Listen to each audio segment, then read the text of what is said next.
এই জন্য আল্লাহ তাআলা বলেন, বান্দা আমি তোমারে ওয়াদা দিলাম।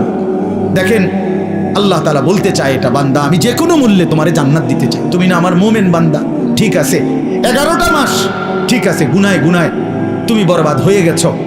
11 মাস আমারে ডাকতে সময় পাও নাই, ঠিক আছে। এখন যদি ভুল বুঝতে পারো তো বান্দা ঠিক আছে, 11 মাস থেকে কমাইয়া আইনা আমি 1 মাস তোমার কাছে সুযোগ চাই।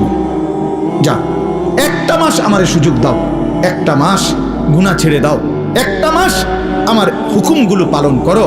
আমি 1 মাসেই লাআল্লাকুম তাত্তাকুন মুত্তাকি বানিয়ে দেব, জান্নাতি বানিয়ে দেব।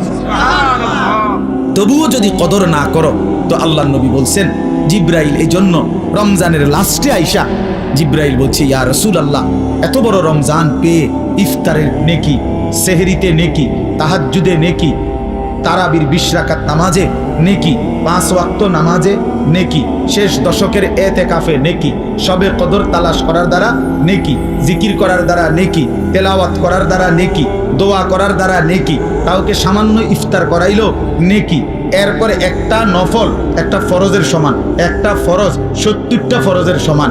এক রমজানের প্রথম দশক রহমত, মাঝখানের দশক মাগফিরাত, শেষ দশক জাহান্নাম থেকে নাজাত। আল্লাহ বলেন জিব্রাইলের মাধ্যমে, নবী এত কিছু দিয়াও যেই বেঈমান রে মন গলাইতে পারলাম না, তারে আমি ভালো করাইতে পারলাম না, আমার দিকে ফিরাইতে পারলাম না, তার উপরে আমি আল্লাহর লানত, আমি ফেরেশতারও লানত। তো নবী বলে আমিন, হ জিব্রাইল আমি মুহাম্মদেরও লানত। যা, তরুফে খোদার লানত করুক, তরুফে আল্লাহর লানত করুক তরুফে। এই জন্য রমজানের শেষ দশকে আইসা জিব্রাইল বলে যায়, এত কিছু দিয়ে কোনোভাবেই বেঈমানের মন গলাইতে পারলো না। ওই বেঈমানের ফিকিরে একটা, আহা কিসের রোজা, কিসের হালাল হারাম, ওর জুতা দরকার, ওর জামা দরকার। ওই মহিলা ওই অসভ্য বেপর্দা নারী, তার কথা হইল কি তার রহমত কারে হুনান, আমি রহমত মাগফিরাত নাজাত দিয়া আমি কিতা করবো? আমার দরকার জুতা, আমার দরকার নতুন শাড়ি, আমার দরকার নতুন 3 পিস। এই জন্য 10 দিন 20 দিন পুরাটা রমজান বাজারে বাজারে মার্কেটে মার্কেটে ঘুরে, দোকানে দোকানে ঘাম বাইয়া বাইয়া পড়ে। ইফতারির টাইম হয়ে গেছে, এখনো কেনাকাটা শেষ হয় না।